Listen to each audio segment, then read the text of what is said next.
welcome to Presenting Data Histograms. Okay, so discrete means counting numbers. They are exact numbers, okay? You can describe discrete data as the number of people in your math class, your shoe size, number of chicken nuggets, right? These are going to be discrete counting categories. There are gaps in between the counts of these items, and the horizontal axis can have values such as 1, 2, 3, or 4. Categories like cockapoo, corgi, golden retriever, etc. Whereas continuous data is a product of measurement, right? So examples of continuous data could be weight, height, temperature. These are represented using histograms. Histogram has no gaps between the bars because the data is continuous and can take on decimal values between one data point to the other, and it shows the frequency between various intervals. The horizontal axis has a continuous scale, okay? So in summary, when we graph a histogram, we are going to graph the frequency of the number of data points in each category. And the categories are going to be called bins or intervals, and they are written with no gaps because it's continuous data as inequalities. And you set the bin or interval size or width, right? So let's say you were talking about test scores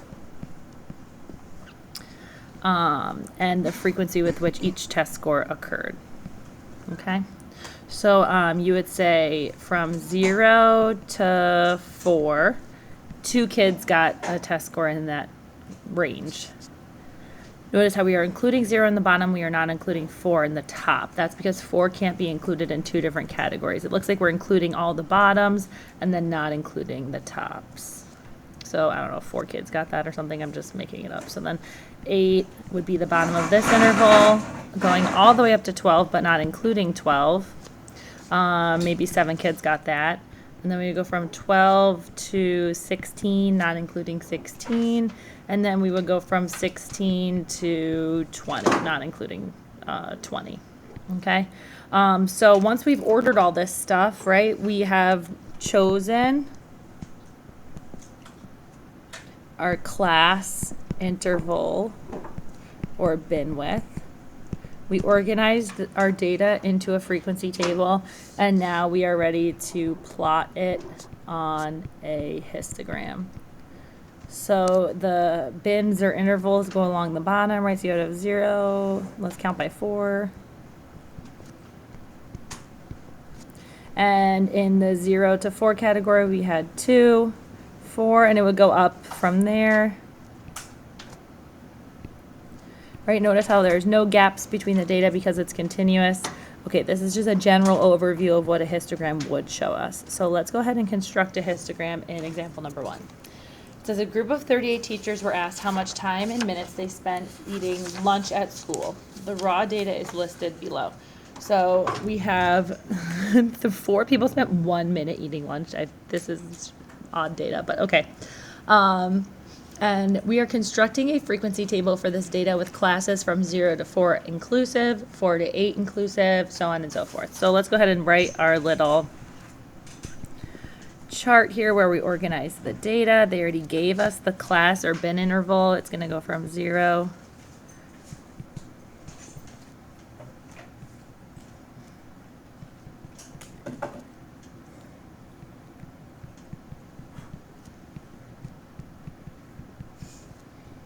and let's count how many go in each category. All right, so I got 8 here,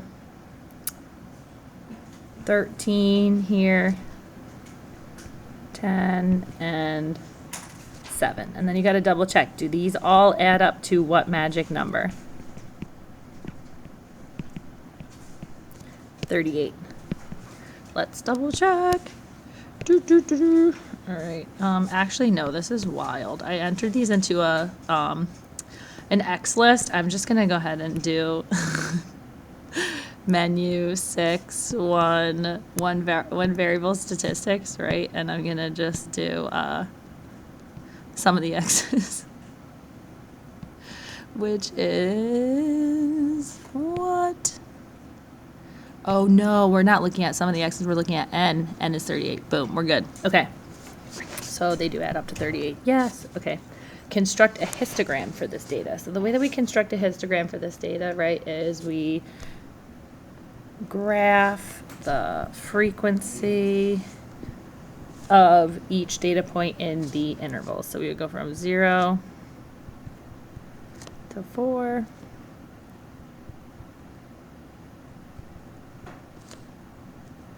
And then I'm just showing you like how the bins would look.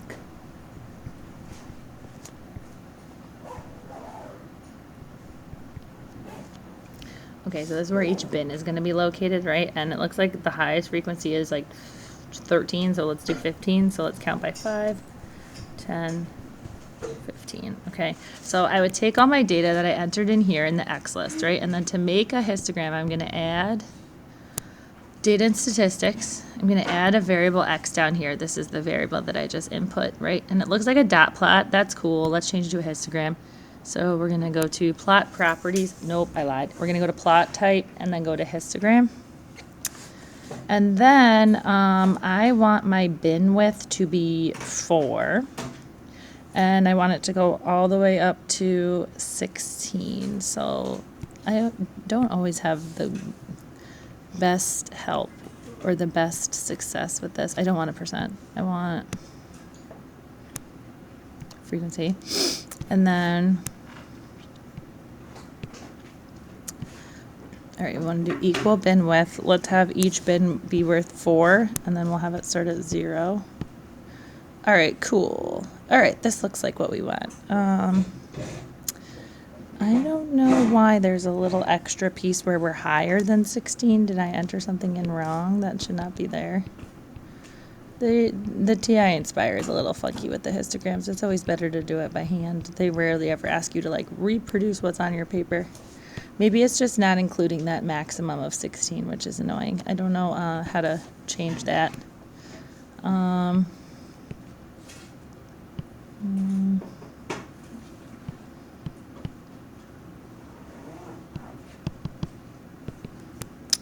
I don't know what this is. Okay. That's coming from that 116. Like, it's not including the 16 at the bottom of this list right here, which is what we wanted to do. So it's like the inequality is off. I don't know how to change the settings on the inequality where it's including that 16 in this last little bin here, but hey, you know, we're smarter than the calculator. That's all right. So let's go ahead and graph this here. We've got, in the first category, we got 8. And then from 4 to 8, we got 13. And then from 8 to 12, we've got 10. And then from 12 to 16, we've got 7. This is very, like, curvy looking. It looks like it's from the set of Lord of the Rings or something, but that's fine. It is what it is. Okay, and now it says approximate the mean and standard deviation of this data set. So the mean and standard deviation of this data set, well, we're not going to calculate that by hand, plus it's grouped data, so we're going to go ahead and use what we learned, or what you're going to learn in finding the mean and standard deviation of grouped data. So you have all your stuff right here in the X bar, and we are going to approximate the mean and standard deviation of this data set. So let's go ahead and open a new list in spreadsheet. Actually, I want to just like entirely delete what was in there. Okay, open a new list in spreadsheet. We've got X, and then we've got the frequency. Okay. And this is going to be from 0 to 4. So the mid interval of this guy is going to be 2. And that's going to approximate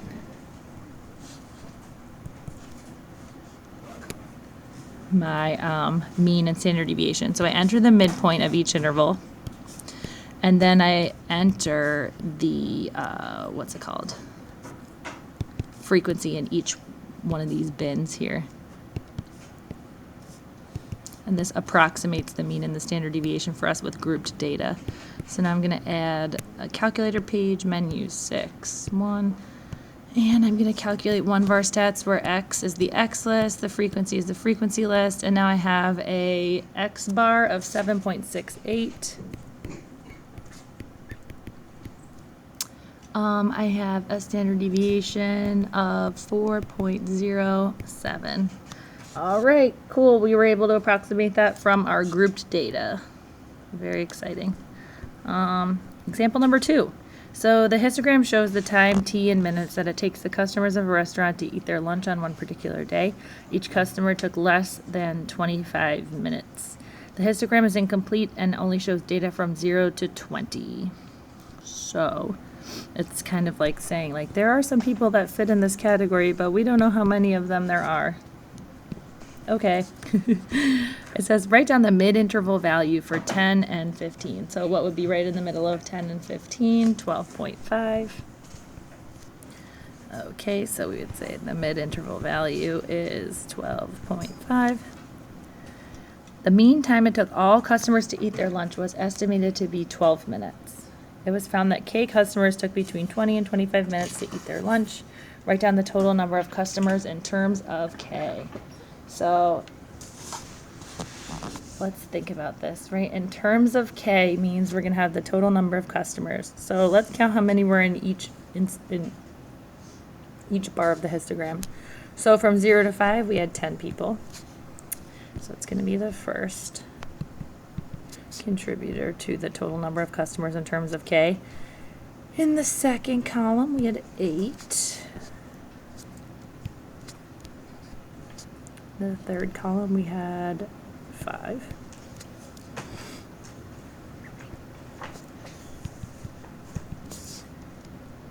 In the fourth column, we had 10.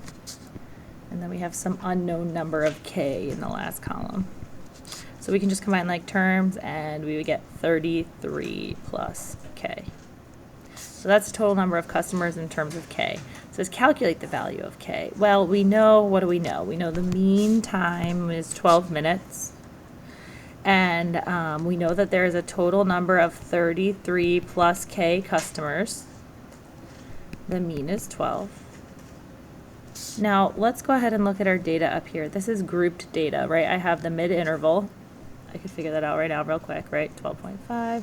This guy's going to be 7.5. This guy's going to be 2.5. And then this guy's going to be 22.5. I have the mid-interval value. I multiply that by the frequency in each interval, and I can approximate the mean. So now I've got 2.5 times 10. That's the first column. 7.5 times 8. 12.5 times 5. 17.5 times 10. And 22.5 times K, that unknown value in that last column. I would go ahead and type this into NSolve, and I would get